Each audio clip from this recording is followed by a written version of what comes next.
Bueno, buenos días para todos. Soy la doctora Noelia Olivera, de la División Sectorial de Salud de COICEN. Vamos a dar inicio, disculpen los inconvenientes técnicos que tuvimos, a este seminario de primeros auxilios, ¿sí?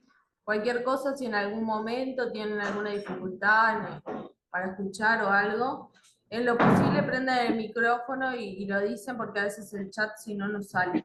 Ahí están todos, pueden ver la presentación bien. Sí, perfecto.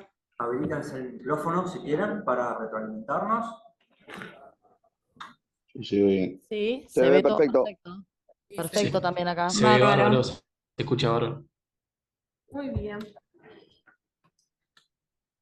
Bueno, primero que nada vamos a hablar un poco de qué son los primeros auxilios, ¿sí?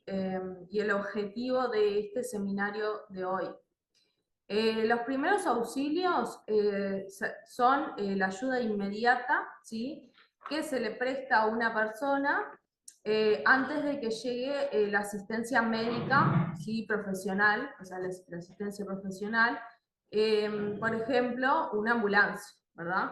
Estamos en nuestro lugar de trabajo, en un centro educativo, sucede algo, un accidente, por ejemplo. Los primeros auxilios son lo que nosotros podemos brindar, ¿sí? Para asistir a esa persona mientras que llega la ambulancia, ¿sí? No sustituyen nunca la asistencia médica, ¿verdad?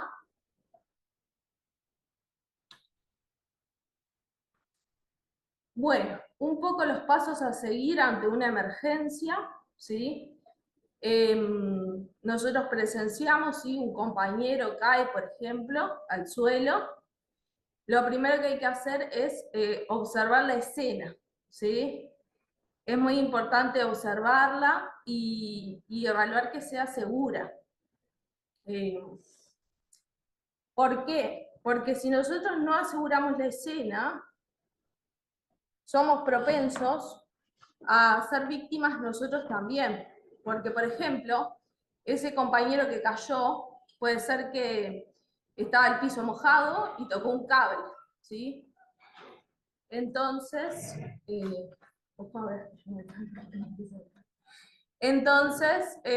primero que nada tenemos que ver la escena que sea segura para nosotros entrar a prestar asistencia, porque si no la aseguramos, corremos el riesgo de que nos suceda a nosotros lo mismo. En materia de primeros auxilios, hay una frase que suelo referir, puede sonar muy cruel, pero es muy importante para poder garantizar la eventual respuesta, ¿sí? Más vale una víctima y no 2, 3, 4, 5, las que se puedan dar por no hacer una valoración adecuada de esa situación inicial. Nosotros no podemos darnos el lujo, eventualmente, de aproximarnos a una situación que ponga en riesgo nuestra integridad física, porque quizás seamos la única persona con información suficiente para tener claro cómo responder frente a una situación de emergencia, sea brindar una asistencia en términos de alguna técnica en particular,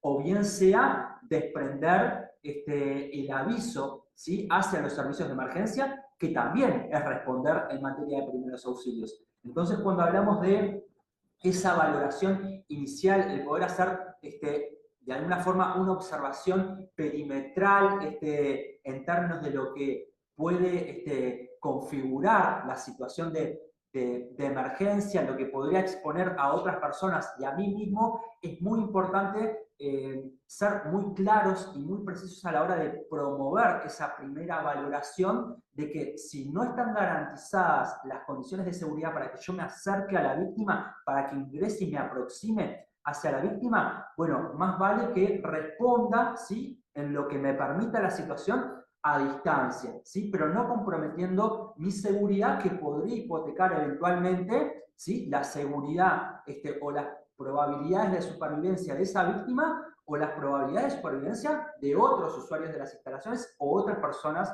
en el entorno. Muy bien. En segundo paso, lo que tenemos que hacer es siempre llamar a la emergencia médica, ¿verdad? Como hablábamos previamente, la asistencia, el primer auxilio que nosotros podamos brindar nunca sustituye la asistencia médica, ¿sí? Porque es un profesional de la salud quien debe valorar, bueno, si requiere algún cuidado más, un traslado, ¿sí? Y bueno, y luego de eso, de que hicimos esos dos primeros pasos, podemos comenzar a administrar los primeros auxilios que vamos a ir viendo en esta presentación.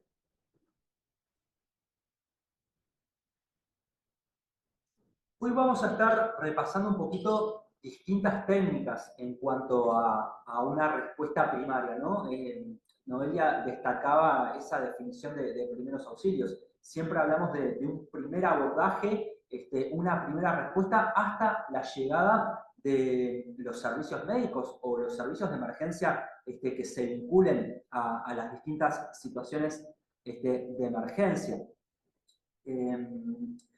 Todo lo que podamos referir hoy y de alguna forma conceptualizar, vincular desde la recreación de escenarios o del pensar posibles situaciones, va a ser muy dispar, muy distinto de lo que una situación de emergencia de primeros auxilios, que es el foco que tenemos hoy, pueda poner de manifiesto en términos de emoción, en términos de nerviosismo, en términos de impacto psicológico, emocional, etc. Por lo tanto, hay algunas pautas, algunos lineamientos que siempre nos van a venir muy bien. El mantener la calma es una gran premisa a la hora de enfrentarnos a una situación de primeros auxilios o cualquier situación de emergencia. Por lo tanto, en este sentido, nosotros a la hora de responder en primeros auxilios vamos a poner el foco en algunos elementos particulares y concretos que sin duda van a colaborar con la situación. ¿Sí? ¿Hasta cuándo? Hasta la llegada de los servicios de emergencia. No se trata que repasemos contenidos y manuales con datos y datos y datos desde el punto de vista clínico, porque los objetivos en materia de primeros auxilios son otros, ¿sí? Tienen que ver con esa primera asistencia inmediata hasta la llegada de los servicios de emergencia, los servicios médicos u otros servicios asociados a la hora de responder organizadamente frente a cualquier situación de emergencia. Bueno, Comenzamos con algunos de los escenarios que vamos a plantear hoy, ¿sí? Primero vamos a ir planteando cómo reconocer, ¿sí?, lo que está sucediendo con esta persona, y luego qué haríamos para brindarle los primeros auxilios, ¿sí? En el caso de una crisis asmática, estas, como sabemos, muchos de ustedes probablemente también sean asmáticos, crónicos, ¿sí?, y hayan tenido alguna crisis asmática, es muy común, ¿sí? Los síntomas, en caso de que no sean asmáticos, si vean a otra persona que le está sucediendo una crisis asmática, es que va a comenzar con una dificultad para respirar, ¿sí? Podemos ver músculos accesorios, ¿sí?, como músculos del cuello, aleteo nasal, ¿sí?, como que las narinas comienzan a aletear. Podemos escuchar que esa persona empieza con chillidos en el pecho, y por supuesto que esto le genera mucha angustia y ansiedad a la persona. Bueno, ¿qué hacemos si vemos que una persona está teniendo una crisis asmática grave, ¿sí? No algo que sea autolimitado, algo que esa persona, bueno, sabe que algo se la desencadena y tiene a mano sus disparitos, ¿verdad? O sea, sus disparos y cede. En ese caso, por supuesto que no. Si es una crisis que no cede, ¿sí?, con eso, lo que tenemos que hacer primero que nada es pedir ayuda, ¿sí? Llamamos a la emergencia móvil, si sabemos de qué emergencia móvil es ese compañero, llamamos, ¿sí? Si no, averiguamos cuál es la emergencia móvil que está de turno ese día. Después tenemos que intentar tranquilizar al compañero, ¿sí? Ventilar el ambiente, por ejemplo, abrimos una ventana, ¿sí? Esto le da sensación a la persona de que le está ingresando más aire. Por supuesto que no vamos a fumar adelante del compañero o del estudiante, ¿sí?, ni hacer nada que pueda agravar la sintomatología, ¿sí? Y bueno, y si esta persona tiene ya sus medicamentos indicados, ¿sí? Estos disparos, ¿sí? Que generalmente es salbutamol, le podemos ayudar a repetirle los disparos, ¿sí? Si tenemos una inhalocámara en el centro educativo es lo ideal, pero, ¿me pasó? Bien. Pero le damos unos disparitos más mientras va llegando la emergencia móvil, ¿sí? Bueno. Otro escenario bastante frecuente es el shock alérgico, ¿sí? Cuando una persona que sabe que tiene una alergia conocida o capaz no, por ejemplo, alguien tomó un medicamento porque le dolía la cabeza y se tomó un ibuprofeno y no sabía que era alérgica al ibuprofeno, va a comenzar con estos síntomas, ¿sí? De alergia severa, ¿verdad? No es una alergia leve que estamos hablando, no es que comienza con un leve sarpullido que puede ir a consultar a policlínica, no. Comienza con estos síntomas severos, ¿sí?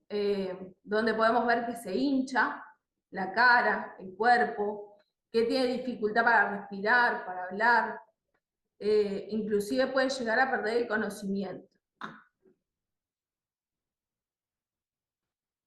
Bueno, ¿qué hacemos en este caso? Detenemos toda actividad, por supuesto, para ir a prestarle asistencia al compañero. No le damos líquidos, ni sólidos, ni nada por vía oral. Tenemos que controlar que esté respirando, ¿sí? Que siga consciente, si perdió la conciencia, que siga respirando. Y bueno, en caso de que tenga una medicación indicada, por ejemplo, acá en la foto lo que vemos es adrenalina, ¿sí? Hay personas que saben que son muy alérgicas y que tienden a hematizarse mucho, y esto les genera como una asfixia, ¿sí? Que no pueden respirar. La Y diapositiva. esto los va a llevar, por supuesto, a un paro cardiorrespiratorio. En ese caso, Perdón. ellos andan con estas inyecciones de adrenalina. Bueno, que si sabemos, por supuesto, que la tiene indicada y que la tiene, se la podemos administrar, ¿sí? Es un disparito que se da, es muy sencillo de usar, y se da así tal cual en la foto, ¿sí? Se coloca contra la piel y se presiona un botoncito que da el disparito. Las diapos no va a ser un están caso pasando. excepcional, porque generalmente no sabemos estas cosas de los compañeros, pero bueno, si supieran lo pueden hacer, ¿sí? Como primer auxilio. Importante que si la alergia es porque lo picó un insecto, ¿sí? O algo que dematice las manos y los dedos, le retienen los anillos, las pulseras, las cadenitas del cuello, ¿sí? Porque todo eso cuando se hincha lo que hace es cortar la circulación. Y si nosotros no lo sacamos, luego va a ser más difícil que se lo retiren y puede llevar incluso a que se pierda la circulación allí, que luego tengan que amputar alguna parte, algún dedo o algo, ¿sí? Y bueno, y después también tenemos la opción de aplicar hielo en la zona, a excepción de si es una mordedura de víbora, porque ciertas mordeduras de víboras lo que hacen es empeorar los síntomas con el hielo. Hola, Bueno, ¿escuchan? sí, algunas cuestiones para ir ¿Alguno de los precisando. dos Nosotros escucha? hoy, si bien estamos centrando la atención en distintos escenarios que podrían vincularse en materia de primeros auxilios en el entorno de trabajo, la realidad es que esto nos acompaña en el ómnibus cuando vamos y venimos a nuestros hogares, los fines de semana, cuando estamos en alguna actividad recreativa, familiar, etcétera, ¿sí? Por lo tanto, es información que bien nos puede resultar útil para cualquier entorno. Nosotros vamos a precisar algunos aspectos propios de la actividad laboral y en los contextos laborales, pero esto va mucho más allá y es información valiosa, y van a notar que en materia de primeros auxilios, así como vimos en este primer ejemplo de qué instrumentar, qué hacer, siempre son muy contadas las acciones a promover, ¿sí? Que tienen elementos transversales, sean los episodios que sean, puede ser una asfixia, puede ser una hemorragia, puede ser una quemadura. Los principios de acción siempre van orientados en un mismo sentido, ¿sí? En la inmediatez en la respuesta, en tratar de preservar la integridad física y por sobre todo la vida de las personas, e ir colaborando con pequeñas acciones que tratan de controlar eventualmente las consecuencias negativas que se pueden relacionar con esa víctima u otras víctimas que se pudieran relacionar a las distintas situaciones de emergencia.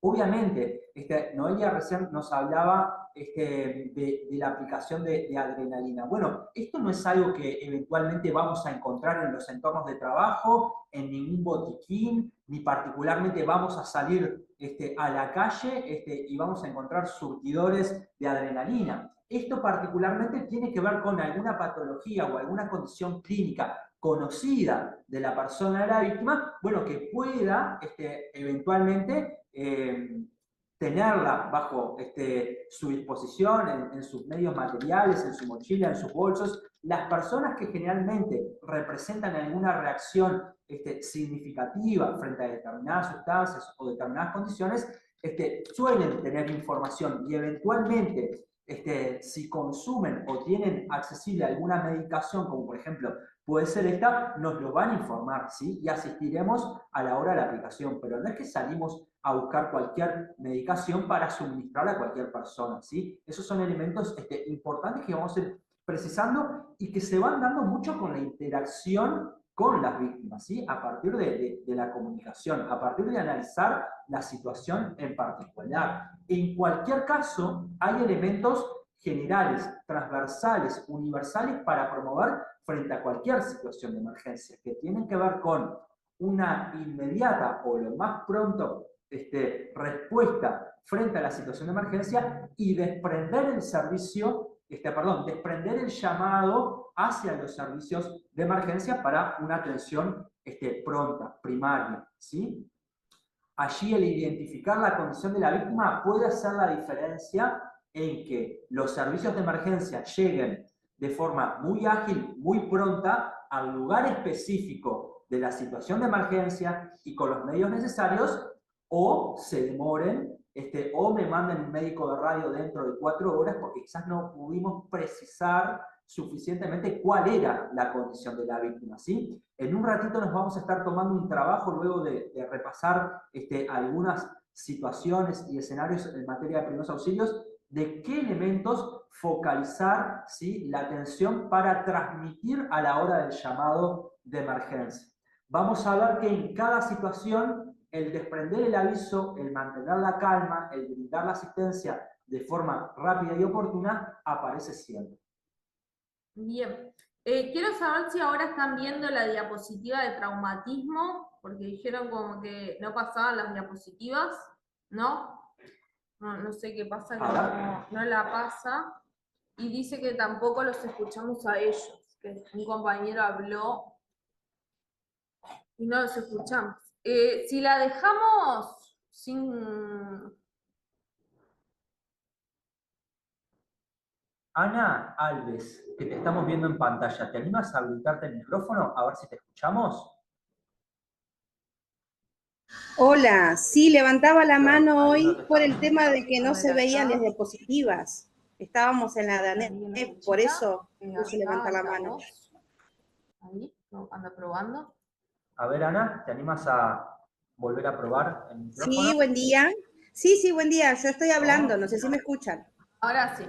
Sí, ahora te escuchamos, sin problema. Hola.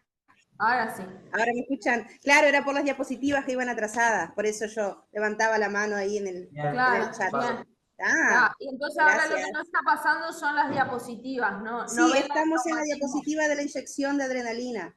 Es la que vemos nosotros acá. Es la de adrenalina. Ah, quedó clavado en la... Y si la vamos pasando así, ahora están viendo... Y no, pero no va una a una. Estuvo en la de la NEP, después se fue para la adrenalina y ahí quedó.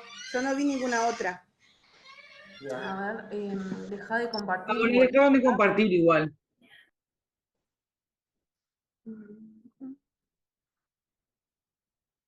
Ahí ahora ven, aunque sea no en totalidad. Sí, ahí estamos en traumatismo. porque si no las vamos pasando así, así no, aunque no la vean completa. A ver, intentá de nuevo, poner acá, a ver. ¿Ahí ven que las estoy pasando? ¿Ahora sí? Está, genial. Está, no tocamos más nada. Perdón. Bueno, seguimos, ¿sí? Bueno, en el caso, por ejemplo, de un traumatismo, Quedó en shock alérgico. ¿quedó en shock alérgico? ¿Y ahí? Sí, traumatismo. La llevamos así entonces. Disculpen que no la ponemos en pantalla completa, pero no sé qué está pasando.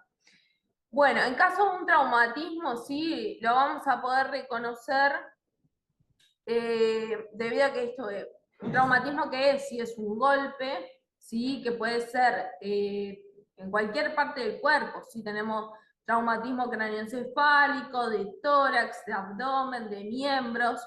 Más que nada, acá vamos a hacer referencia a un traumatismo de miembros, que es lo que más frecuentemente sucede, ¿sí? En los lugares de trabajo.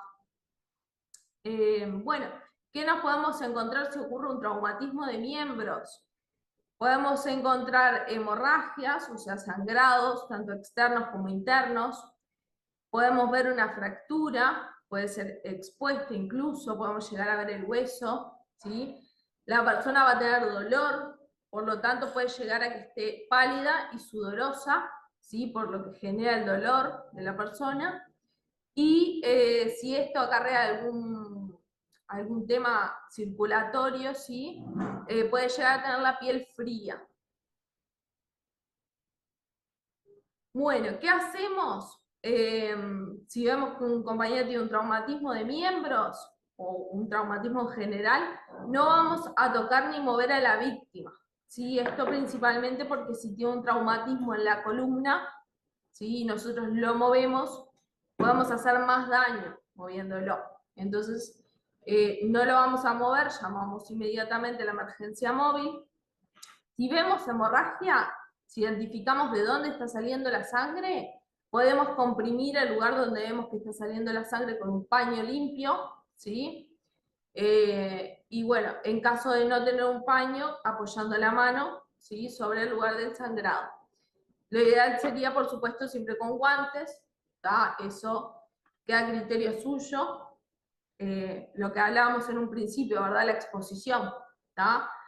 Si nosotros tenemos justo una lesión en la mano o algo y vamos a asistir a alguien, corremos el riesgo de, bueno, eventualmente contagiarnos alguna enfermedad.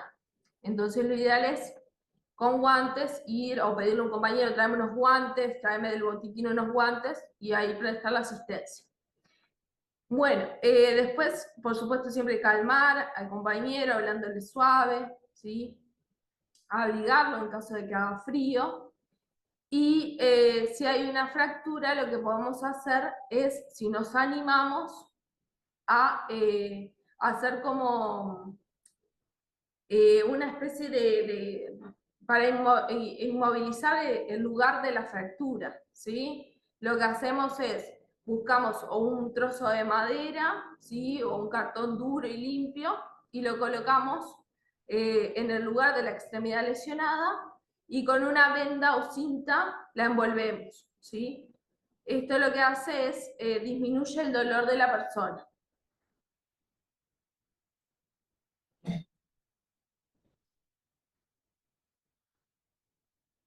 En términos de traumatismos, Noelia destacaba la importancia de tratar de mover lo mínimo indispensable, o más bien no mover, ¿no? Tocar y mover muy poco. Y esto es importante en relación de interpretar el tipo de traumatismo. Obviamente, no es un traumatismo, no es lo mismo un traumatismo que pueda exponer un golpe severo a nivel del cráneo, a nivel cervical, dorsal, a lo que pueda implicar un traumatismo, quizás no tan severo, más leve, a nivel de una extremidad, por ejemplo, a nivel de un muslo, etc. Aún así, las premisas generales de tratar de mover muy poco, ¿sí? Más bien observar, tratar de interpretar la condición, son elementos sustanciales como para que la asistencia que podamos acercar, obviamente no complejice mayor la situación. Los traumatismos pueden poner de manifiesto lesiones a nivel, por ejemplo, de fracturas, ¿sí? De daño a otros tejidos, piel, músculo, etc. Por lo tanto, a la hora de pensar en un traumatismo, si bien es muy importante que identifiquemos la zona del cuerpo por la cual pudo haber sido afectada, ¿no? Para tratar de poner la atención a nivel de cráneo, cervicales, columna vertebral, etc., también es muy importante poner la atención en los elementos de sangrado que podamos identificar.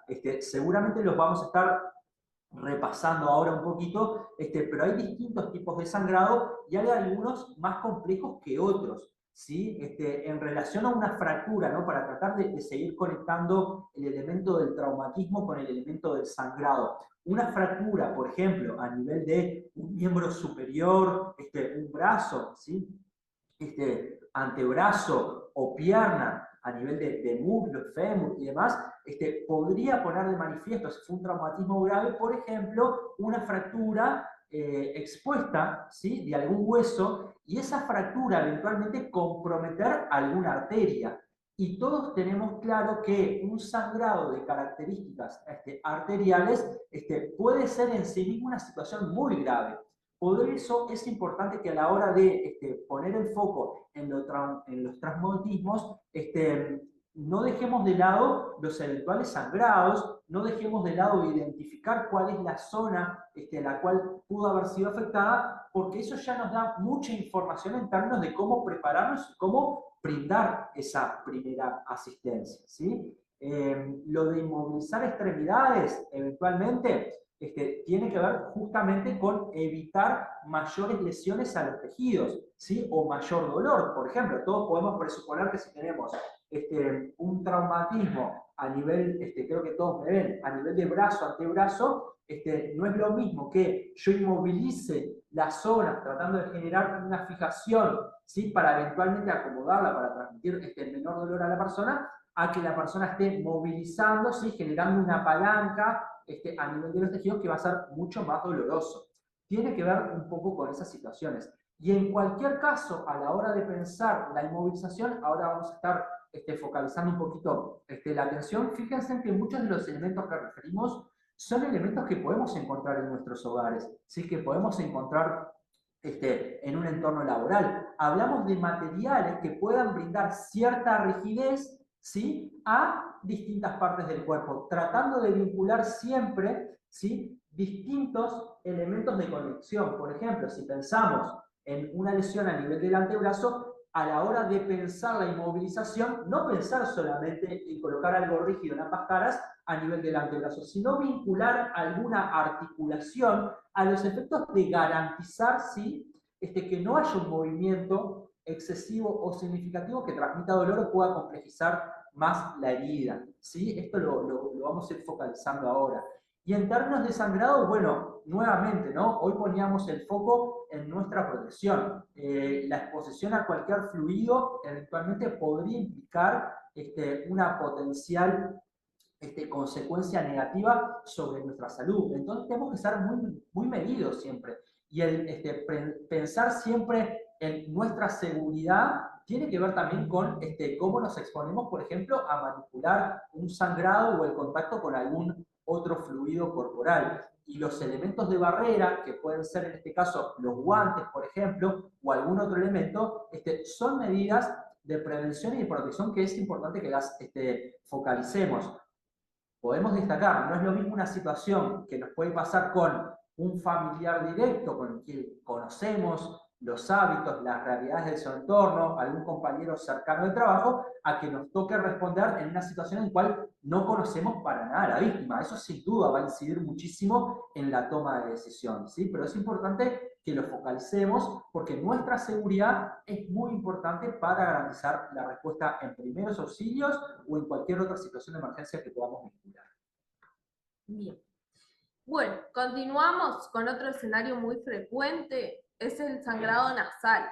¿Sí? A todos nos pasó en algún momento, puede ser a causa de un traumatismo, como veníamos hablando, o puede ser que aparezca así espontáneo. ¿Sí?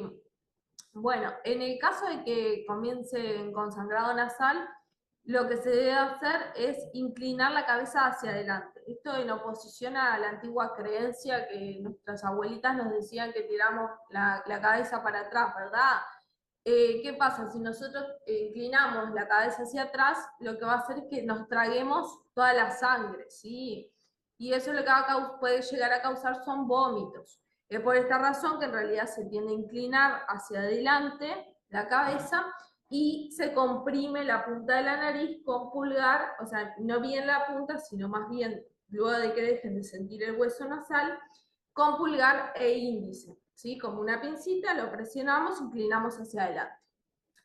Generalmente, la gran mayoría de los sangrados nasales, ya realizando esta maniobra, ceden, ¿sí? Puede haber ocasiones en las que igual así no se detenga el sangrado, ¿sí? Y bueno, aquí lo que podemos hacer, luego de estar un rato igual realizando esta maniobra, es introducir gasas por las narinas, y de esta manera lo que vamos a hacer es como un tapón, ¿sí? Para comprimir las venitas de la nariz, que son lo que están sangrando, ¿sí?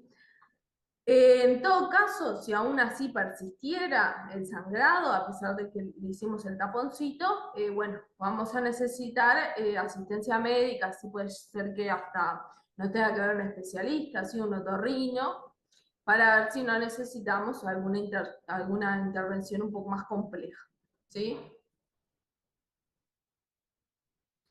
Otro escenario que es bastante frecuente es un cuerpo extraño ocular, ¿sí? Esto nos pasa a todos, puede pasar en cualquier lado, en una oficina, en un campo, donde sea. En este caso lo que hacemos, primero que nada, es lavar los ojos con abundante agua, ¿sí? No recomendamos refregar el ojo, que uno empieza a hacer eso siempre porque le pica o le molesta, o se mete el dedo en el ojo, se lo empieza a refregar. Sino que vamos a ir a una pileta y lo vamos a empezar a lavar con abundante agua. En caso de que tengamos suero fisiológico, mejor aún, lo echamos a chorro, ¿sí? Y bueno, y otra cosa es que en caso de que sea, puede estar en párpado también, ¿verdad? Capaz que un compañero puede inspeccionar y ver dónde está el cuerpo extraño. Si no lo podemos retirar así, lo que podemos hacer es un conito, ¿sí? Que hacemos con un papelito, un cartoncito, hacemos una especie de conito, lo ponemos para que no toque, o sea, no un vendaje directo sobre el ojo, sino que quede como en 3 dimensiones, y nos vamos a trasladar a puerta de emergencia, ¿verdad?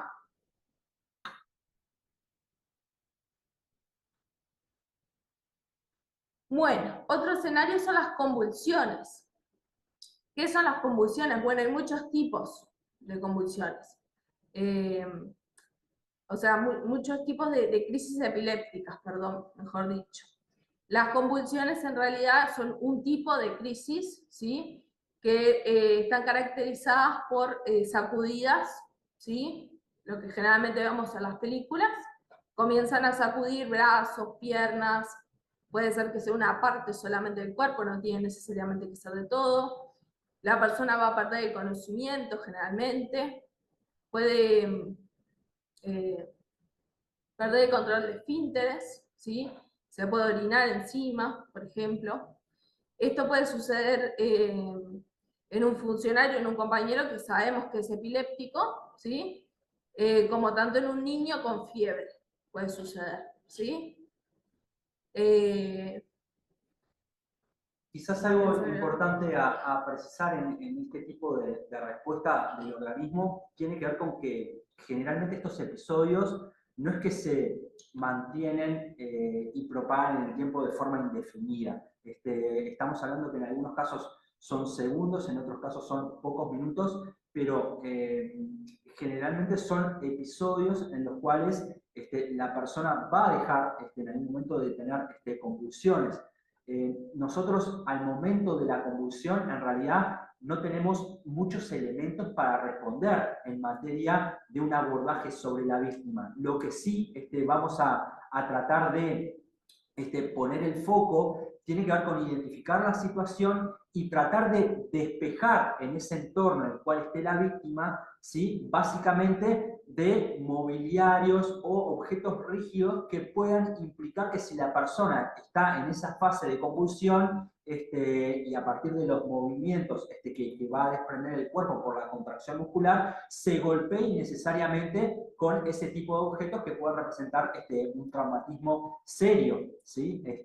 Particularmente nos interesa mucho preservar el cráneo, pero esto no quiere decir que le vamos a hacer un tackle y nos vamos a tirar arriba de la víctima para retenerlo y evitar que se mueva. No, no se trata de eso, ¿sí? Se trata así con mucho cuidado, en todo caso, tratar de posicionarnos detrás de la víctima, ¿sí? Que esté tendida en el suelo, y bueno, quizás colocar algún elemento de amortiguación a un eventual impacto del cráneo por el piso, ¿sí? Que puede ser una campera, una toalla, una mochila, y tratar levemente de sostener la cabeza manteniendo mi cabeza lejos del cráneo de la víctima, ¿sí? Porque donde el cráneo de la víctima, yo tenga la cabeza encima y me golpea a mí, el que va a pasar a estar inconsciente posiblemente por el golpe puedo llegar a ser yo. Por lo tanto, si pensamos en aproximarnos, mantengamos nuestra cara, nuestra cabeza lejos, ¿sí? Lo que podamos de la víctima, con los brazos tratando de retener o amortiguar un poco el impacto. No se trata de maniatarlo, no se trata de eso. ¿Sí? Se trata simplemente de amortiguar o evitar que haya un movimiento descontrolado o que se pueda golpear innecesariamente contra objetos en el entorno y el propio piso. ¿Sí? Vamos a estar muy atentos, ¿sí? A cómo evoluciona ese episodio de convulsión, ¿sí? Por lo que destacaba Noelia hace minutos, vamos a estar muy atentos a desprender, a garantizar que se desprendió el llamado a los servicios de emergencia, informando de cuál es la situación, y eventualmente a cuando termine ese episodio de contracción muscular y movimiento infectivo, bueno, ver cuáles son las señales, ¿sí? En la víctima, porque, bueno, eventualmente podría estar inconsciente, eventualmente podría no estar respirando, y son dos grandes señales que a nosotros nos dan la pauta de que hay que pensar en una actuación hacia otra maniobra, que ya vamos a estar en unos minutos precisándola, ¿sí? Pero en un episodio de convulsión particularmente, o de ataque de epilepsia. Pensemos en escenarios que seguramente más de uno de nosotros ha tenido la oportunidad de identificar, de vivenciar. Bueno, no se trata de retener a la víctima, maniatarla, hacerle un tackle, sino de preservar, sí, que se pueda golpear con otros objetos. Y bueno, a nivel de cráneo tratar de amortiguar, ¿sí? Como veíamos un poquito allí las pautas, eventualmente lateralizar, ¿sí? La cabeza por algún fluido a nivel de boca, nariz que se pueda identificar, vómitos, saliva excesiva, ¿sí? O eventualmente algún sangrado también puede ser parte de la escena. Bueno, lo que hacemos es lateralizar justamente para que haya una vía de escape de esos fluidos, ¿sí? Que podrían estar obstaculizando la respiración eventualmente. Pasa un poquito por ahí.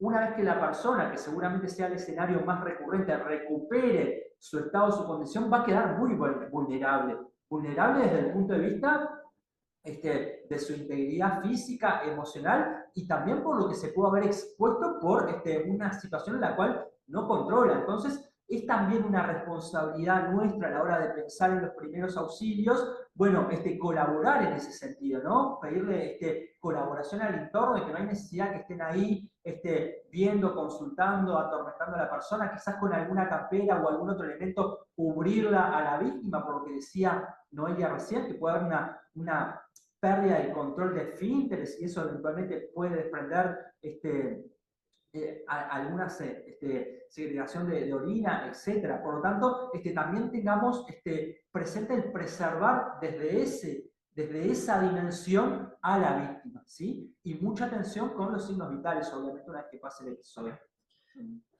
Otra cosa también importante es que no le vayan a meter la mano en la boca, ¿tá? Porque esa es otra creencia que se decía que hay que agarrarles la lengua porque se pueden ahogar con la lengua.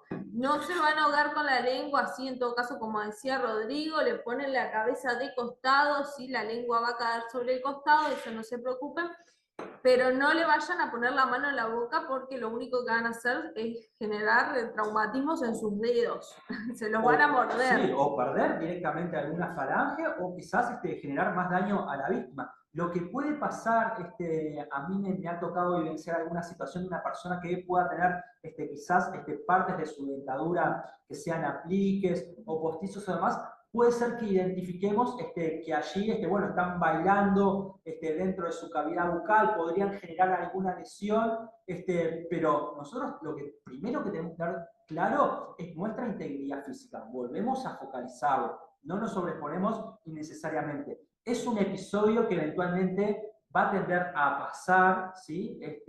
Podrá ser más o menos grave, pero va a tender a pasar una vez que la persona ya esté en ese escenario de convulsión. Bueno, podremos proceder a retirar algún elemento de la dentadura, pero no metemos cuchara, no cinchamos de la lengua, como destaca Noelia, no le ponemos los dedos, porque podemos sufrir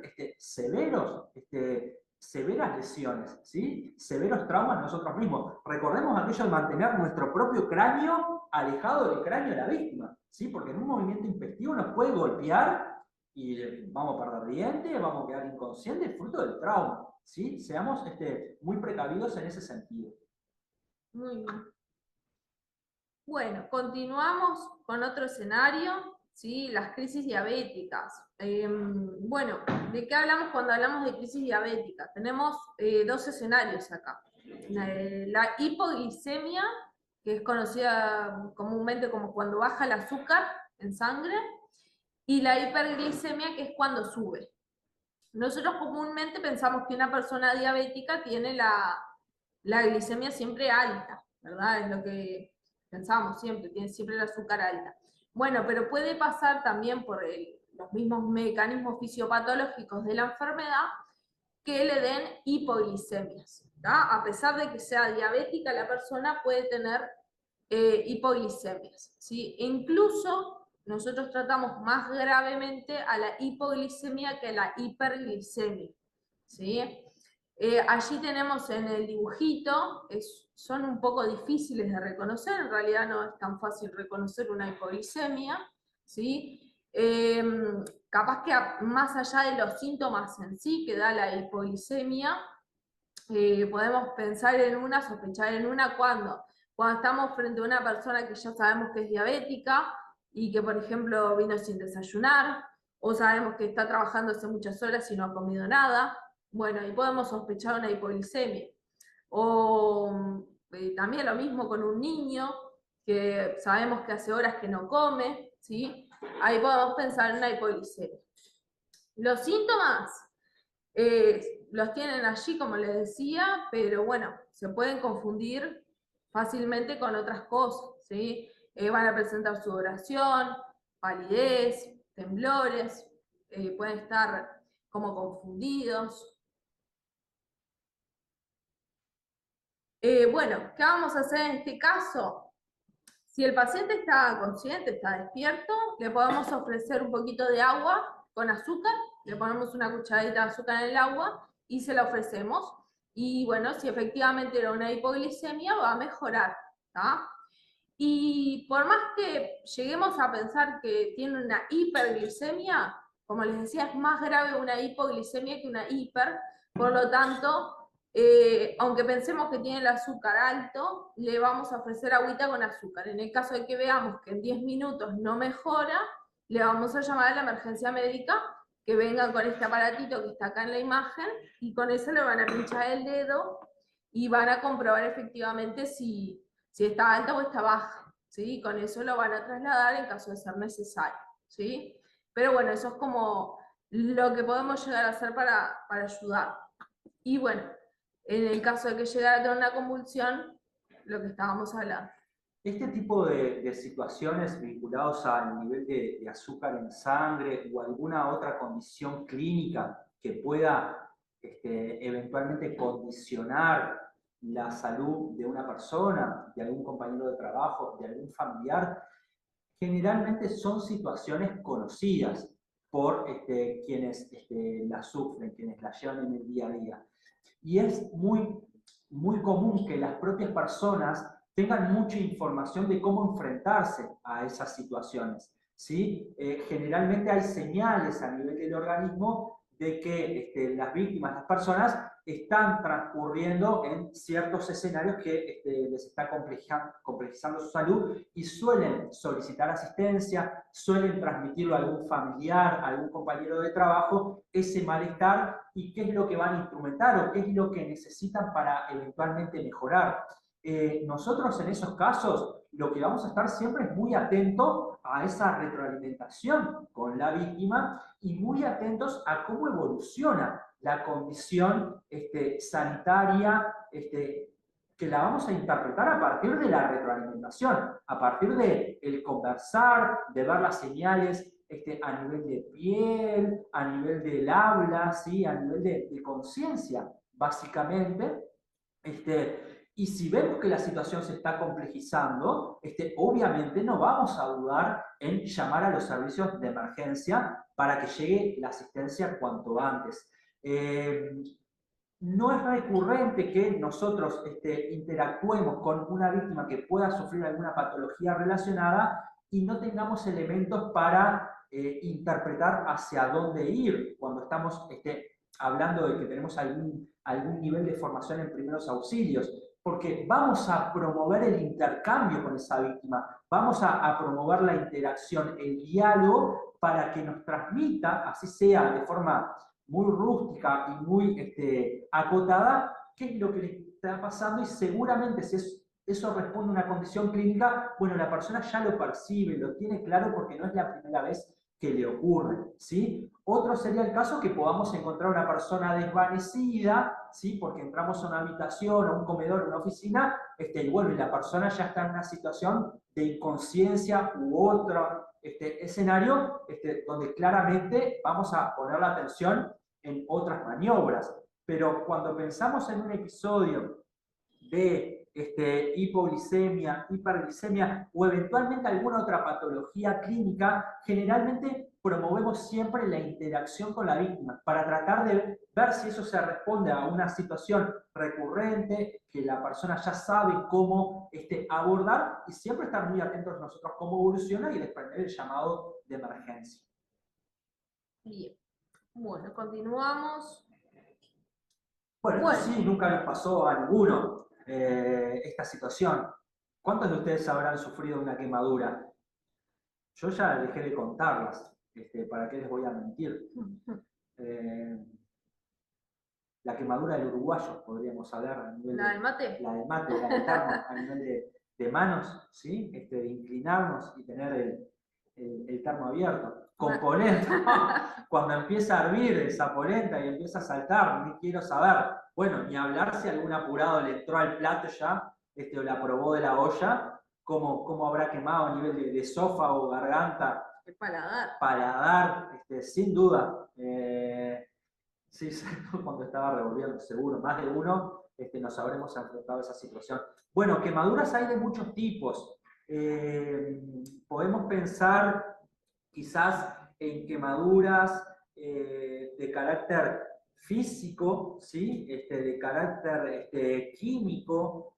La realidad es que cuando nosotros pensamos en las quemaduras, vamos a pensar siempre en abordarlas de una misma forma. Y eso es lo que tiene práctico los primeros auxilios. Al identificar la situación, tenemos claro que el camino es uno y que lo que vamos a promover vamos a estar colaborando con la situación, porque es un primer abordaje.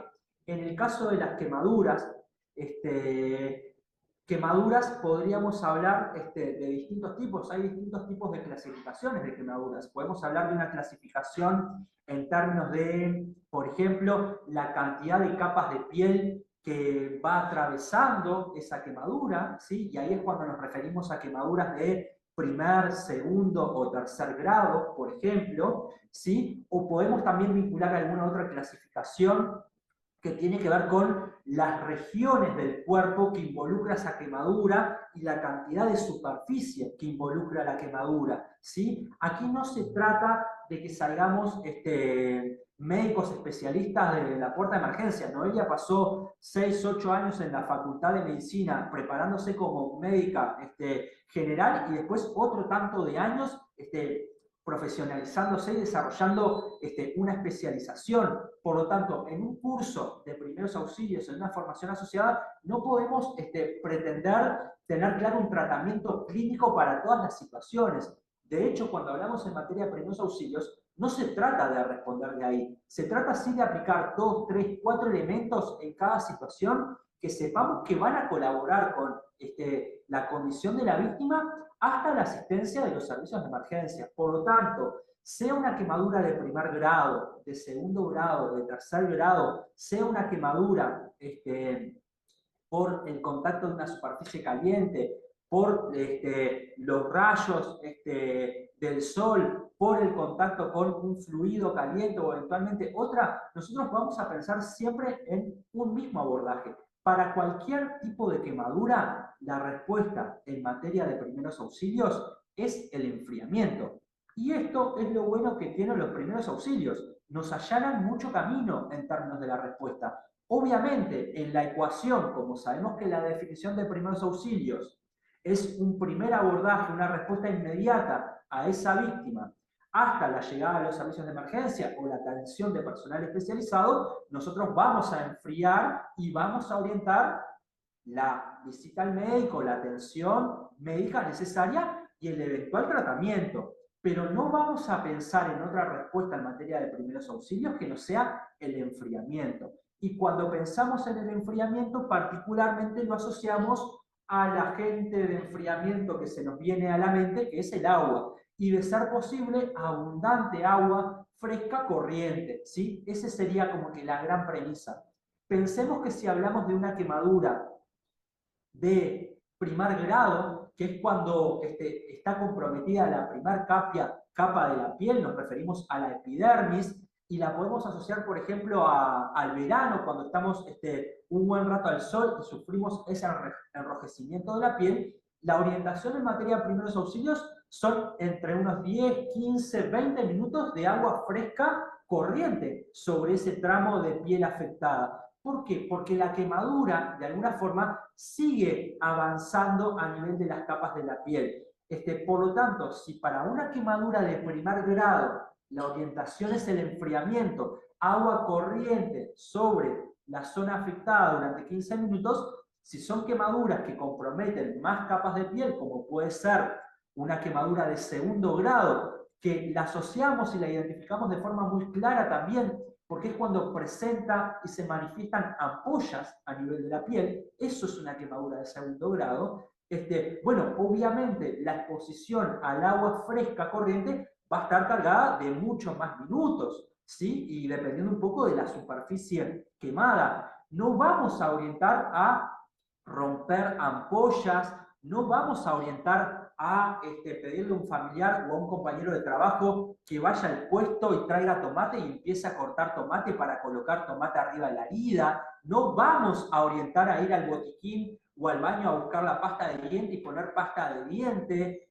No, nada de eso. Seguramente ustedes tengan un montón de otras recetas caseras que, bueno, podrán ser más o menos cuestionable el efecto favorable, pero en materia de primeros auxilios nada de eso entra en la ecuación.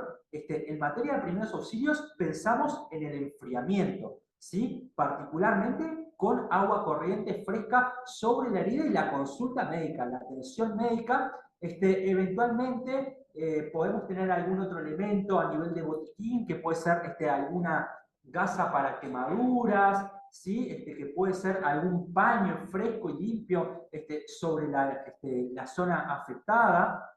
Pero bueno, en términos generales es el enfriamiento. No colocamos ninguna medicación ni ningún otro elemento que podamos asociar en el imaginario, ¿sí? Eso es importante precisarlo. Y el por qué tiene que ver con lo que puede venirse a posteriori de la quemadura, que tiene que ver con otras consecuencias vinculadas a la limpieza de la herida, a eventuales afectaciones en términos de contaminación, ¿sí?, de las heridas, y que pueden desprender infecciones, que van a desprender procedimientos quirúrgicos más complejos para retirar todo eso que creíamos que iba a ser bien. No, enfriamiento y consulta médica. Noelia, ¿qué podemos focalizar también aquí? No, básicamente eso que estaba comentando Rodrigo, sí, la idea es siempre abundante agua fría, primero que nada porque le va a aliviar el dolor, sí, y después, bueno, retirar ropas que puedan estar alrededor, pero no adheridas a la quemadura, sí, porque eso puede lastimar más, sí. Y importante también lo que habíamos mencionado antes, en el caso de que se llegue a dermatizar, se llegue a hinchar la zona, si es, por ejemplo, en las manos, retirar anillos, relojes, ¿sí? Y bueno, y después cubrirlo y trasladarlo, ¿sí? Si es una quemadura de primer grado, como comentábamos, todos lo hemos tenido, de que nos quemamos con agua, así no requieren mayores cuidados. Ya si hay ampollas, ya recomendamos que sí que consulten, porque generalmente lo que tiende a suceder con las quemaduras es que después se infecta, porque se rompe la barrera de la piel, sí que es la que lo protege, y eso hace que estén más propensos a que ingresen bacterias, ¿sí?, por allí. Entonces, por eso motivamos a que las del segundo grado ya vayan y consulten, pero en primeros auxilios más nada que eso. ¿Sí? Bueno. Continuamos, intoxicación aguda.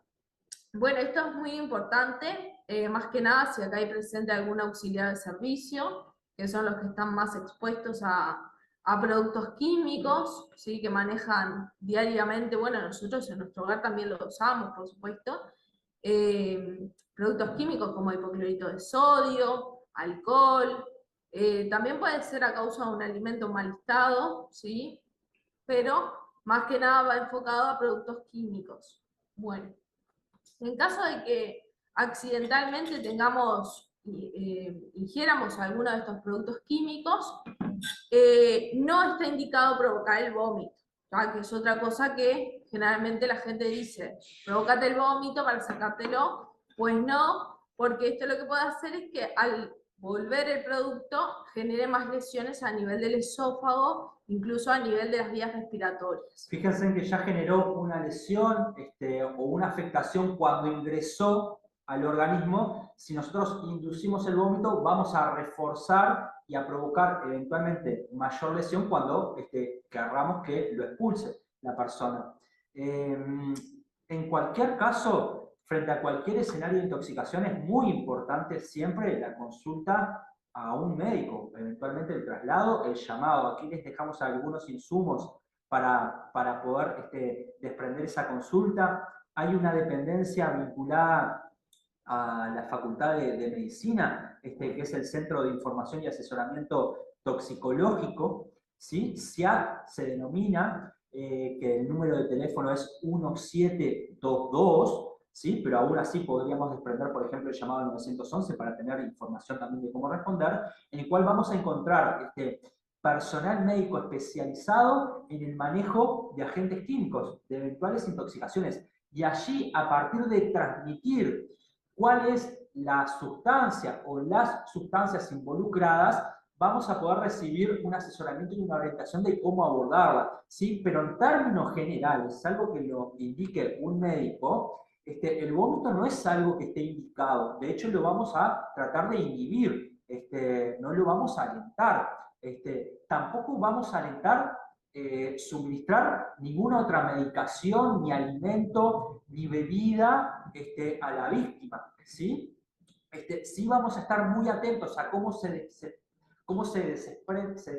desprende la condición de la víctima, y tratar de conseguir asistencia especializada, bien trasladándonos a un centro de salud o bien desprendiendo el llamado de emergencia. Es muy importante lo que les decía de identificar la sustancia, ¿sí? Generalmente en Uruguay está regulado, ¿sí? En términos legales, que toda sustancia química debe tener un recipiente adecuado, ¿sí?, para su almacenamiento, y ese recipiente debe estar etiquetado, ¿sí?, y en esa etiqueta solemos encontrar, o deberíamos encontrar, porque así está regulado, cuál sería la respuesta en materia de primeros auxilios frente a un contacto o una ingesta accidental con esa sustancia, ¿sí? Cuáles son las medidas de prevención y protección asociadas. Por lo tanto, siempre es muy importante poder identificar el agente químico, ¿sí?, el recipiente, porque a partir de allí vamos a poder tener información valiosa para trasladar o bien a la víctima, ¿sí?, y tomar decisiones al respecto, o trasladar a los servicios de emergencia, básicamente. Como destacaba Noelia, en términos de intoxicaciones, cuando pensamos en una intoxicación con un agente químico, que puede ser por diversas vías, puede ser por la ingesta, ¿sí?, a través de la vía digestiva, ingerirla, pero también puede ser a partir de un contacto dérmico, por ejemplo, a nivel de manos, ¿sí?, u otra superficie de nuestro cuerpo. Puede ser también a nivel de mucosas, pensemos a nivel de ojos, que se proyecta alguna salpicadura, ¿sí? Generalmente las vías de ingreso de los contaminantes a nuestro organismo son variadas. Es muy recurrente a nivel de hogares, ¿sí?, la ingesta a través de la vía digestiva, la intoxicación, con algunos agentes químicos vinculados a la limpieza, a la desinfección. De ahí la importancia de las medidas de prevención que ahora vamos a focalizar. También podría darse alguna intoxicación por el consumo de algún medicamento o alguna bebida, como destacaba Noelia, a partir de algún proceso de alimentación, de un alimento en mal estado. Por lo tanto, no es que siempre tenemos que asociar la intoxicación a un agente químico de limpieza, pero suelen ser los escenarios más recurrentes. Intoxicaciones a nivel del consumo de alguna sustancia, o eventualmente la manipulación accidental de algún agente químico vinculado a la limpieza y desinfección. Esto que comentaba Rodrigo de las etiquetas de los productos químicos es algo que nosotros promovemos en los cursos. Ya vi que tenemos varios auxiliares de servicio en el curso. Como ustedes son generalmente los encargados de los productos químicos que utilizan día a día, los que los almacenan, los que los reponen, lo que recomendamos nosotros es que busquen o soliciten en la droguería, en donde sea que compran los productos químicos, las llamadas fichas de seguridad. ¿tá? Las pueden pedir allí mismo donde compran los productos, o las pueden buscar en internet. Entonces está bueno que se encarguen, ¿sí?, de, bueno, saben que manejan tales productos químicos, amonio cuaternario, hipoclorito de sodio, alcohol, el producto que manejen, y tengan a mano siempre las fichas de seguridad, que en estas lo que les va a decir es los peligros, o sea, las lesiones que pueden llegar a causar estos productos, como comentaba Rodrigo, que pueden ser inhaladas, pueden ser por contacto dérmico que genera una quemadura, puede ser si las toman, y también tiene cómo actuar en primeros auxilios en caso de ingesta o contacto con ese producto químico. Entonces ahí ya pueden ir adelantando bastante antes de que llegue, por supuesto, que la asistencia médica, ¿verdad? Siempre estamos hablando de primeros auxilios. Y después, como comentaba Rodrigo, es muy frecuente también que en nuestros domicilios se dé la ingesta de productos químicos. ¿Por qué?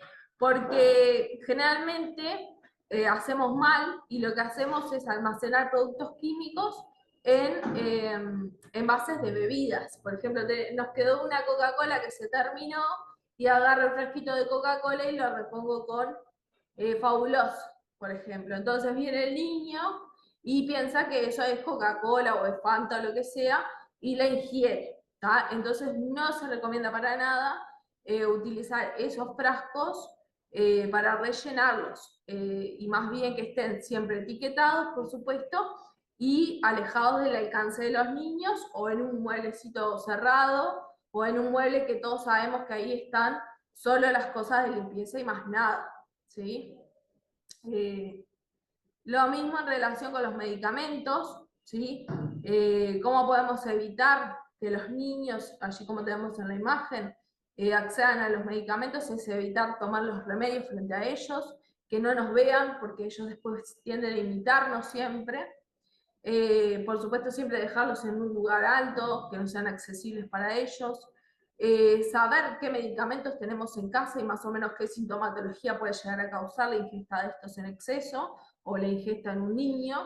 Y bueno, siempre tener a mano el teléfono del CIAT, que lo tenemos acá en la diapositiva anterior, 1722, ¿tá? Podemos llamar cualquiera de nosotros los uruguayos, no tiene por qué ser un médico, puede llamar cualquier persona, ¿sí? Llama el número y dice, mi hijo ingirió tal producto químico, ¿qué hago? Y ellos los van a orientar en primeros auxilios, ¿sí? Les van a decir, bueno, para tal producto tienen que hacer esto, esto y esto, o traslades inmediatamente, ¿sí? A un centro asistencial, o, bueno, les va a ir dando las directivas de qué hacer en ese caso. Y luego lo que tenemos es la intoxicación, pero por gases, ¿tá? Hablamos principalmente de la intoxicación por vía digestiva, ahora hablemos de la intoxicación por gases. La intoxicación por gases generalmente puede suceder por exposición a humo de una estufa leña, por exposición a gas, generalmente se da mucho en Uruguay de los calefones a gas, en los baños, ¿sí? La gente se está bañando y el calefón a gas no se instala dentro del baño, sino tiene que ir fuera, ¿sí? Del hogar. Y bueno, ¿por qué? Porque es muy grave, porque la gente el gas no lo percibe, no lo siente en el olor, y cuando ya la persona se dio cuenta que se está sintiendo mal, ya se desvaneció y ya no puede pedir ayuda. Puede ser también por un déficit de oxígeno en la atmósfera respirable. Por ejemplo, hay equipos, ¿sí?, que desprenden al ambiente dióxido de carbono, monóxido de carbono. Pensemos en los procesos de combustión particularmente, que lo que hacen es desplazar el oxígeno del ambiente o eventualmente son moléculas a las cuales nuestro organismo es más afín, le genera menos dificultad a adherirse de alguna forma, y terminamos respirando esa mezcla de gases que tienen niveles de oxígeno muy bajos. Y nosotros tenemos claro que el oxígeno es vital para nuestra respiración, para nuestro desarrollo en el día a día. ¿Por qué comento el tema del déficit en relación a la presencia de oxígeno en determinados ambientes? Porque pueden haber roles que eventualmente accedan a, por ejemplo, sótanos, depósitos que no son recurrentemente ventilados, y eso puede poner de manifiesto un riesgo significativo. Pensemos en el acceso eventual también a alguna sala de máquinas, ¿sí? U otras realidades, altillos, que no son ventilados recurrentemente, periódicamente, porque no hay presencia de personas, y quizás el ingresar de forma intempestiva en ese entorno puede representar algún efecto sobre la persona en términos de asfixia, particularmente porque no hay una presencia rica de oxígeno en el ambiente. Entonces, a la hora de pensar, por ejemplo, en identificar alguna intoxicación particularmente vinculada a las vías respiratorias, ¿sí? O la presencia de ciertos gases en los ambientes, estas señales que estamos poniendo de manifiesto son grandes señales para entender que quizás es necesario adoptar medidas o ya incorporarlas de forma preventiva. Si sé que voy a acceder a una sala de máquinas, a algún depósito pequeño y demás, bueno, no ingresar y mandarme para adentro y cerrar la puerta, sino previamente el acercarme a abrir la puerta, no exponerme, dejar un rato que se ventile, que cambie, se renueve el aire, abrir ventanas, eventualmente si hay posibilidades, y luego de unos minutos, bueno, ingresar. Y siempre dando aviso, que de alguna forma estamos ingresando a esos sitios en los cuales no suelen haber personas fijas trabajando, porque eventualmente, si nos ocurre una situación, es importante que otros puedan brindarnos una asistencia. Si nosotros no informamos que ingresamos, eventualmente nos desvanecimos, quizás no se enteró nadie, y durante 3, 4 horas no se acerca nadie a esos lugares. Por lo tanto, siempre es muy importante el focalizar, en este caso, la comunicación, las pautas preventivas a la hora de incorporar ciertas rutinas que podrían representar una exposición a estas condiciones. Bien. Recordemos que, como decía Rodrigo, ¿verdad? La medicación, el antídoto es el oxígeno, ¿tá? El oxígeno es un medicamento también, y eso es lo que se se le brinda a las personas que tuvieron una intoxicación por gases, principalmente monóxido de carbono. ¿Sí? Entonces, lo único que podemos hacer nosotros es, si encontramos una persona que está, como comentaba él, en un lugar cerrado, ¿sí? O está con sintomatología de haber estado expuesto, o sabemos que estuvo expuesto a gases y que puede estar intoxicado, es sacarlo de ese lugar, ¿sí? Y bueno, hacerlo respirar aire puro hasta que llegue la emergencia médica y le administre el oxígeno, que va a ser lo que eventualmente va a hacer que esa persona mejore. Muy bien.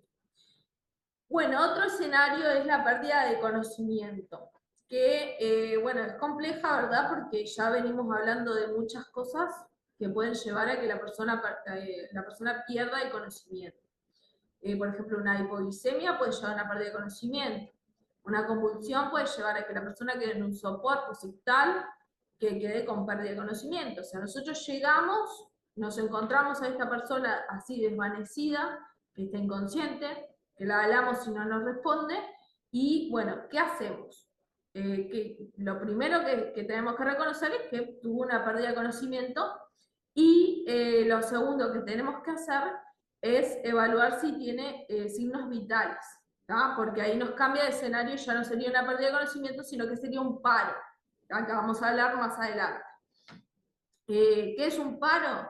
Un paro es una persona que no contesta y no respira. Eso en el caso de ustedes, y si tienen un poquito más de conocimiento, que tampoco tiene pulso, ¿tá? Esas tres cosas son las que caracterizan el paro cardíaco. Si la persona no tiene conciencia, pero está respirando, es una pérdida de conocimiento solamente. ¿No? ¿Qué vamos a hacer? Porque no sabemos qué le pasó a esa persona. Nosotros llegamos y está desvanecida, pero no tenemos ni idea qué fue lo que le pasó antes. No hay nadie que nos diga qué fue lo que le pasó antes, la encontramos así. Bueno, lo que vamos a hacer es ponerla en posición de seguridad y llamar inmediatamente a la asistencia médica. ¿Cuál es la posición de seguridad? Es una posición que la vamos a utilizar ahora en la recuperación de un paro y, y después de una convulsión también la vamos a utilizar. ¿No? Esta es una gran estrategia como para mantener en una posición adecuada a una víctima que pudo haber sufrido algún episodio vinculado a una situación grave en materia de primeros auxilios. ¿Por qué es una posición adecuada? Porque de alguna forma la persona va a estar contenida, ¿sí? Y va a estar posicionada eventualmente con la cabeza lateralizada, ¿sí? Hacia un lado, permitiendo una vía de escape a cualquier fluido que pueda proyectarse a nivel de boca-nariz, ¿sí? Bueno, no, seguramente a ninguno le llame la atención si les comento que esta posición también es conocida como la posición del borracho, pero nosotros técnicamente la denominamos posición lateral de seguridad o posición de seguridad, que tiene que ver con ubicar a la víctima de una forma que involuntariamente no le permita bueno, asfixiarse con su vómito, con algún sangrado, con algún otro fluido, ¿sí? Y la mantenga firme, rígida en el suelo, básicamente. Muy bien. Y bueno, y después de que la ponemos en esta posición, esperamos que llegue la asistencia médica, y lo que tenemos que controlar siempre son los signos vitales, para que no nos cambie el escenario. Bueno, otra cosa que vamos a ver es la obstrucción de la vía aérea, ¿sí? Esto puede ser porque la persona estaba comiendo y se atoró con algo, por ejemplo, o estaba masticando un chicle, ¿sí? O de repente vemos una persona que no sabíamos que estaba comiendo porque no nos habíamos dado cuenta, pero empieza con una tos intensa, ¿tá? Mientras la persona está tosiendo, significa que está respirando. Entonces, si la persona está tosiendo, no hacemos nada. Nos acercamos y la miramos y la controlamos. Y en todo caso, bueno, le decimos, bueno, seguí tosiendo, seguí tosiendo. ¿Ah? ¿Qué? Porque la tos lo que hace es un mecanismo del cuerpo para expulsar ese cuerpo extraño. ¿Tá? Entonces, ni le golpeamos la espalda, ni ya nos acercamos a querer hacer algo, no. La dejamos que tosa tranquila. ¿Cuándo entramos nosotros en la escena? Cuando ya vemos que la persona no puede respirar, que dejó de toser y empieza, sin embargo, a hacer ruidos como que ya no está entrando el aire, o se lleva las manos al cuello porque ya no está respirando, o empieza a quedar azul, y sin duda que va a perder el conocimiento en algún momento, pero no inicialmente, ¿verdad? Algunas cuestiones que son importantes precisar desde el punto de vista de la identificación es, si nosotros estamos en un entorno y vemos que una persona empieza a tosar significativamente, que nos pueda dar sospechas de una asfixia parcial o total, porque hay distintos grados de asfixia. Cuando nos referimos a asfixia, atragantamiento, nos referimos a que hay algún objeto, ¿sí?, sólido, rígido, o eventualmente algún fluido también que está obstaculizando el pasaje de aire a nivel del sistema respiratorio. A eso nos referimos concretamente cuando hablamos de asfixia o atragantamiento, ¿sí? Lo que es importante es que nosotros nuevamente no nos desentendamos de la situación. Obviamente, porque lo veamos toser, no es que vamos a ir, nos vamos a aproximar y le vamos a hacer la maniobra de Heimlich. No, si no la amerita, no lo vamos a hacer. Pero sí, a esa distancia prudente, vamos a mantener una atención sobre la situación, porque sabemos que la situación eventualmente se puede complejizar. Y como cualquier situación de primeros auxilios, es importante que yo actúe lo más pronto posible frente a esa situación de emergencia. Por lo tanto, si vemos que la persona está tosiendo, en todo caso podremos acercarnos y incentivar que siga tosiendo. Que tosa, pero con ganas, ¿sí? Justamente para generar esa diferencia de presión, para desobstaculizar, así sea parcialmente, algún tramo de la vía aérea o expulsar fluidos o alimentos, eventualmente el objeto que sea. ¿Sí? Vamos a insistir mucho con que tosa, ¿sí? Y transmitirle también calma a esa persona y al entorno. Ahora, cuando hablamos de transmitir calma, es relativo, porque por más enunciados que podamos transmitir, una persona que siente que no está pudiendo respirar, si hay algo que no va a estar es calmada, si hay algo que no va a estar es quieta, se va a estar desplazando de una esquina a la otra de la habitación, tratando de transmitir las dificultades que tiene. Y a medida que vayan pasando los segundos, los minutos y la situación no se resuelve, es decir, se desobstruye la vía aérea, las señales las vamos a percibir. Vamos a percibir que energéticamente la persona cada vez tiene menos para poner sobre la mesa, ¿sí? Cada vez está más cansada, ya la tos no está siendo efectiva, tiene muchas dificultades para respirar, hasta seguramente escuchemos algún chillido, como manifestaba Noelia, de que no está pudiendo oxigenarse, ni hablar, posiblemente no pueda ni hablar, ni emitir una palabra en particular. Esas son grandes señales, al igual que el color de la piel, ¿sí? La falta de oxigenación se evidencia en la piel por los colores azules, violáceos, por lo tanto, son grandes señales que a nosotros nos ponen de manifiesto que la situación se está volviendo compleja. Tenemos que estar muy atentos a desprender el llamado de emergencia cuanto antes y eventualmente pensar en instrumentar la maniobra de Heimlich, que se vuelve más efectiva cuando la persona está de pie, pero si la situación se vuelve tan compleja que yo no puedo sostener a la persona de pie porque se desvanece, es decir, pierde la conciencia, voy a tener que pensar en la maniobra de Heimlich a nivel de suelo. Y eventualmente, si la maniobra de Heimlich, después de algunas acciones, de algunas compresiones, no pone de manifiesto resultados, yo ya no voy a seguir insistiendo con la maniobra de Heimlich, porque si la persona está inconsciente y la persona ya no respira, son señales de que la maniobra que debo promover ya no es la de asfixia, es la de parada cardiorrespiratoria, que ahora lo vamos a estar viendo, ¿sí? Pero siempre es importante el tratar de interpretar la situación lo más oportuna posible y poder hacer un abordaje lo más oportuno posible. Las manos en el cuello es una señal universal de que una persona está con serias dificultades para respirar, ¿sí? Allí lo referimos en la presentación. No vamos a dar nada para ingerir, y esto es importante precisarlo, porque es muy común que le suministremos agua o algún otro alimento. Si una persona está en un episodio de asfixia, de atragantamiento, no le damos nada ni para beber ni para tomar, ¿sí? Tratamos de abordarlo, de incentivar la tos enérgica, y si vemos que no desprende nada, pensamos en la maniobra de Heimlich. Bien. ¿Cómo hacemos la maniobra de Heimlich? Como está en el dibujito, ¿sí? Ponemos una mano como un puñito cerrado y la otra sobre ella, ¿sí? Los movimientos van a ser de abajo hacia arriba, ¿sí? Y de afuera, perdón, hacia adentro, y vamos a pararnos atrás de la persona, ¿sí? Y la vamos a colocar el puño donde termina el esternón, ¿sí? Abajo, ¿sí? Donde se unen las costillas.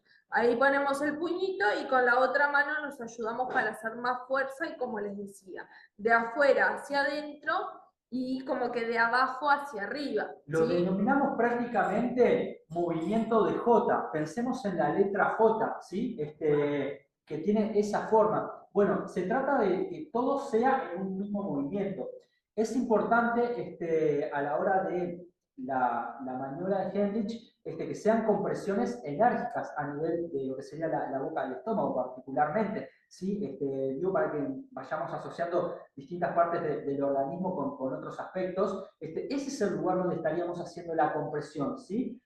Nosotros vamos a ocultar nuestro pulgar, ¿sí? En el puño, vamos a empuñar la mano, y en ese punto es donde vamos a hacer, y apoyados con nuestro otro brazo, de forma enérgica, movimientos hacia adentro del cuerpo de la persona y hacia la cabeza. Ese movimiento de J enérgico es lo que buscamos para generar una diferencia de compresión, de presión interna a nivel de estómago, diafragma, caja torácica particularmente, para que esa diferencia de presión, así sea de forma parcial, desobstaculice la vía aérea, ¿sí? La vuelva permeable en algún grado que permita la oxigenación de los tejidos.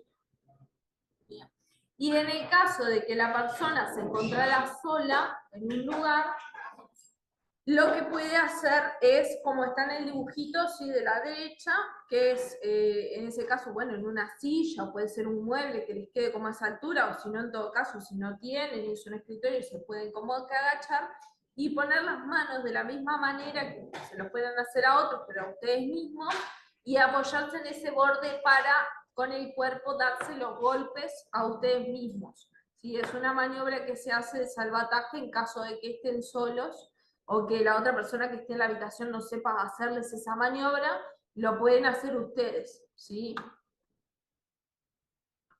Y acá lo que vemos en esta otra diapositiva es la misma maniobra, pero aplicada en niños y en lactantes, ¿sí? No, perdón, en lactantes está la siguiente, esta es para niños. En el caso de los niños es importante que el niño esté en posición de pie y que la persona se arrodille, porque tiene que estar a la altura, como ven, ¿sí? Del tórax y del abdomen del niño, ¿sí? Que está con la obstrucción de la vía aérea. El movimiento va a ser exactamente el mismo, ¿sí? Y luego lo que se hace son 5 maniobras, ¿sí? Con el puño, como estábamos explicando, y después se le dan 5 golpes en la espalda entre los dos omóplatos, bien en el medio de la espalda, ¿sí? Estos golpes se dan con la palma de la mano, generalmente se dan con esta partecita de acá, y se la vamos a dar igualmente hacia arriba, ¿sí? Siempre motivando a que ayudar el diafragma a impulsar ese objeto extraño fuera de la vía respiratoria.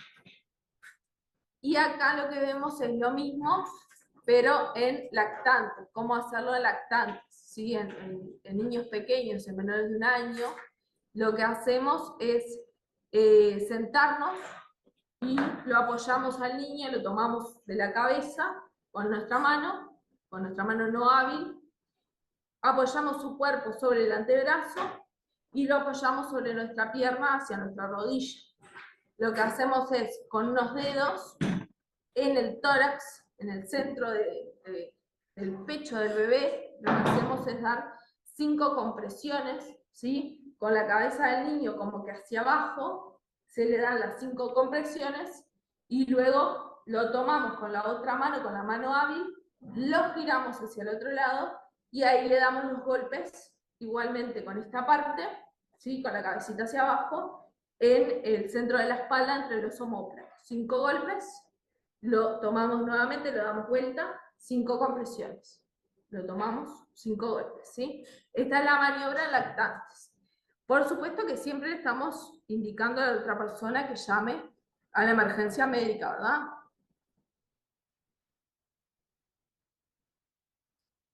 Bueno, muy bien. Continuamos con otro escenario, que es el dolor torácico, ¿sí? Que generalmente se traduce como un infarto, puede ser o no ser, pero nosotros en materia de primeros auxilios siempre vamos a considerar el dolor torácico como un infarto. ¿Cómo lo reconocemos? La persona va a decir que tiene un dolor en el pecho, ¿sí? Se lo puede agarrar, se agarra en el pecho. Capaz que alguien ya tuvo un infarto, ya sabe más o menos qué se siente. En los hombres es generalmente más característico y en las mujeres siempre es más complejo identificarlo porque las mujeres tendemos siempre a reducir los dolores, a decir, tengo como una molestita, como un reflujo, como un ardor, y como que no prestarle mucha atención, pero en los hombres siempre es como más característico, más de libro, y ellos los describen como una plancha, una sensación de plancha, o como una pata de elefante que tiene en el pecho, algo que les aprieta, los oprime, que incluso este dolor se puede irradiar hacia la mandíbula, y lo pueden describir como un dolor en garra, como que sienten que tiene una garra acá, agarrándoles el cuello, o también está descrito en la literatura que puede irradiarse hacia el brazo izquierdo, incluso manifestarse como un dolor de muñeca izquierda. Este dolor generalmente se acompaña de falta de aire, la persona está sentada o después de hacer un esfuerzo se fue a sentar y empezó con dolor en el pecho y falta de aire. Y puede haber otros síntomas, sudoración, náuseas, ansiedad.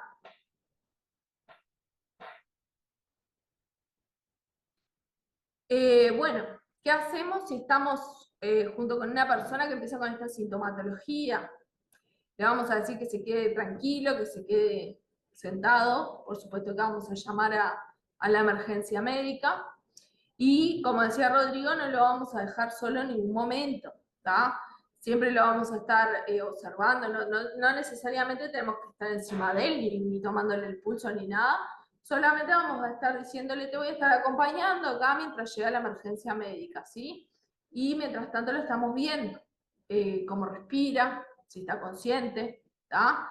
Y bueno, siempre estamos preparados para lo peor, que es que esa persona deje de respirar y deje de tener pulso, ¿verdad? Que pierda el conocimiento y que entre en paro, que puede suceder en un infarto masivo, ¿sí?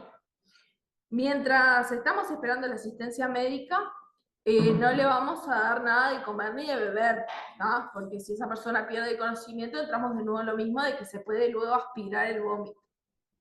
Y ni que hablar de que los reflejos están disminuidos y puede evolucionar a una obstrucción de la vía aérea, si no.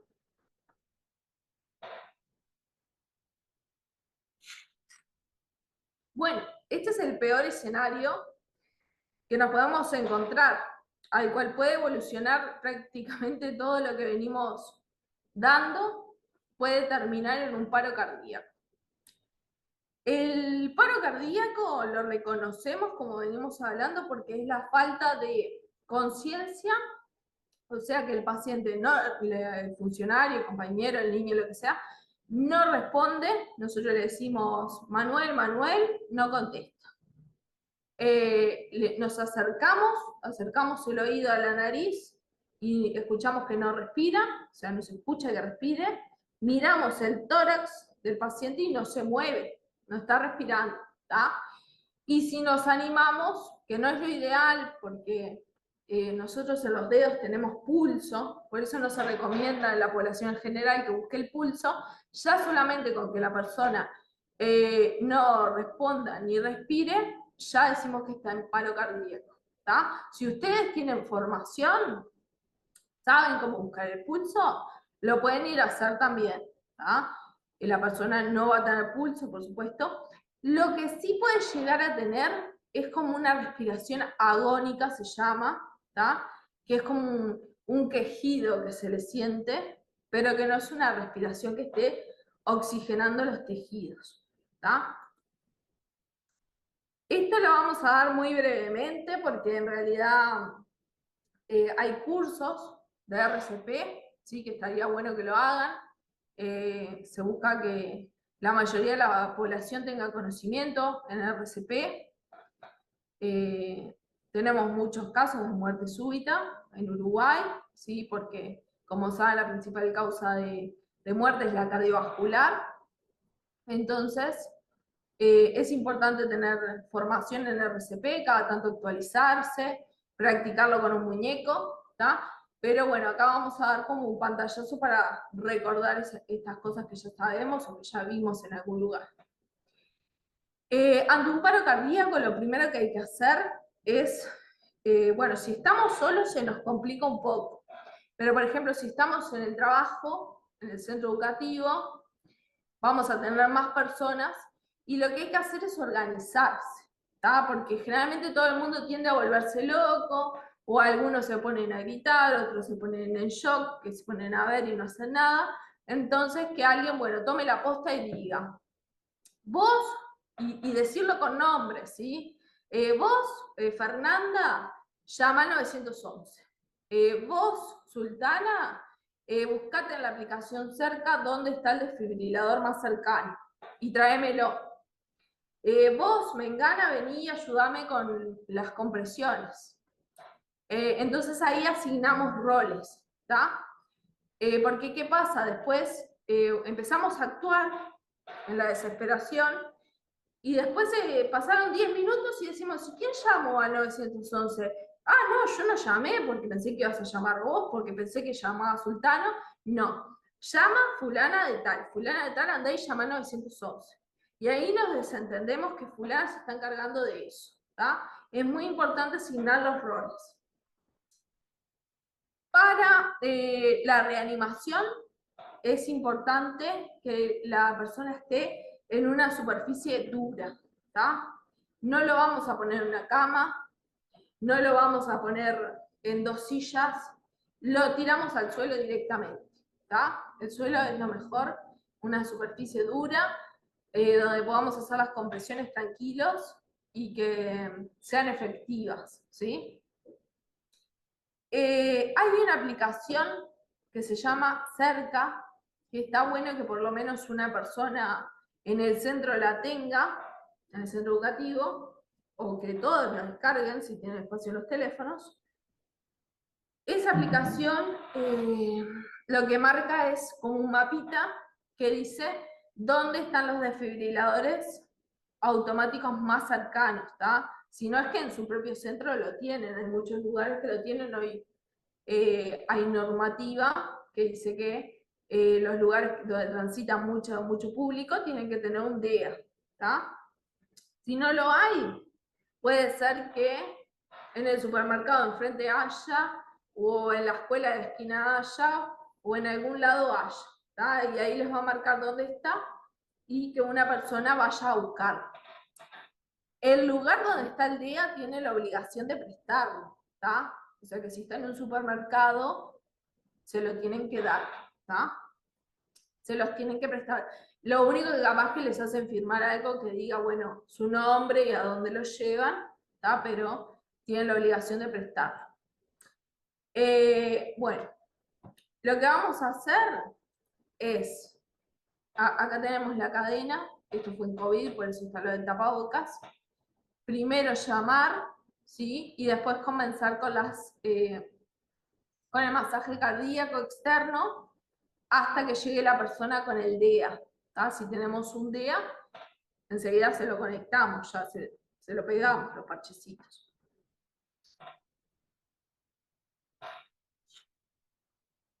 ¿Cómo hacemos un masaje cardíaco eficiente? Como está allí en el dibujito, ¿sí? Vamos a poner el talón de la mano no hábil, ¿sí? Sobre el pecho de la persona, procurando colocar esta parte, ¿sí? De la palma en el esternón, que es el huesito del medio, ¿sí? Entre las costillas, ¿sí? lo colocamos y con la otra mano lo que hacemos es introducir los dedos y hacer así como una especie de puñito, no así, no así, ¿sí? Sino así. ¿Ah? Los brazos tienen que estar totalmente estirados, no tienen que estar así flexionados, tienen que estar totalmente estirados. Nosotros nos vamos a arrodillar al costado de la víctima y el movimiento que vamos a hacer va a ser con la cadera. ¿Tá? Lo que vamos a, al tener los brazos estirados, vamos a mover la cadera y apoyar todo el peso de nuestro cuerpo sobre la persona. ¿Por qué? Porque si yo hago el masaje solamente con los brazos, como se ve en muchas películas, que mueven los brazos nada más, en un minuto me voy a agotar. Me voy a cansar, se me van a cansar los brazos, y el masaje no va a ser eficiente, no va a servir para nada. Sin embargo, si yo hago el movimiento con la cadera, y lo que hago es apoyar el peso del cuerpo, igualmente me voy a cansar porque cansa muchísimo. Por eso es importante que haya otra persona al lado suyo, que ustedes cuando le digan cambiamos porque no puedo más, cambian. ¿Tá? Es mejor que cambien entre 3, 4, 5 personas para que sea eficiente, a que lo haga solamente una persona y se canse a los 5 minutos, ¿sí? ¿Por qué? Porque hay que comprimir el tórax a una frecuencia de 70 a 100 compresiones por minuto, que las vamos a ir contando nosotros, o sea que tenemos que llevar cierto ritmo. Vamos a decir 1, 2, 3, 4, 5, ¿sí? Y la profundidad es que el tórax nos baje por lo menos 5 centímetros, ¿sí? Obviamente no vamos a saber si estamos bajando 5 centímetros. No tenemos que hacer tanta fuerza como para quebrarle todas las costillas, pero tampoco muy poquita fuerza y que el tórax no se mueva, ¿tá? Porque lo que buscamos es masajear el corazón por fuera, ¿verdad? Llegar al corazón a funcionar como una bomba, ¿sí? Como que somos el corazón por fuera, ¿tá? También es importante que entre compresión y compresión permitamos que el tórax retorne, ¿tá? Vuelva a la posición, que no siempre estemos abajo, ¿sí? Haciendo las compresiones, porque el corazón se oxigena cuando reposa, ¿sí? Entonces, si no, el corazón se va a isquemiar más rápido. Y bueno, como dice allí, cuando sea posible, cambie el operador cada 2 minutos por el tema este que decíamos, que nos vamos a cansar. Todo el mundo se cansa, no importa si es alguien grande, alguien chiquito, alguien flaco, alguien gordo, no importa. Todos nos cansamos y eso disminuye la calidad del masaje. Acá tenemos un dibujito que muestra eso que estábamos comentando, ¿tá? Cómo tenemos que ponernos nosotros, que el movimiento es con la cadera, como se muestra ahí, ¿tá? Vamos a ir moviendo la cadera y apoyando todo el peso de nuestro hemicuerpo sobre la víctima. Eso nos va a facilitar mucho, van a ver que se cansa mucho menos. Lo ideal es que lo practiquen con muñecos para que ustedes mismos lo vean y se den cuenta. Y unos 5 centímetros aproximadamente de profundidad las compresiones. Llega el compañero con el desfibrilador, ustedes no paran el masaje. El tema de la respiración boca a boca es controversial, porque por supueto que si es un familiar suyo, no creo que ustedes duden en poner su boca en la boca de un familiar suyo, pero si es una persona que no conocen, un compañero o algo, no es que tampoco suma mucho, a no ser que el paro cardíaco sea por asfixia, ¿tá? Entonces, no hay problema que ustedes solamente hagan el masaje cardíaco externo, ya con eso disminuye muchísimo la mortalidad, ¿tá? Llega el compañero con el desfibrilador y es muy sencillo de usar, supongo que la mayoría de ustedes ya habrán visto uno, ¿tá? Lo abren y él ya viene con todas las instrucciones, es bien claro, los parchecitos ya le dice dónde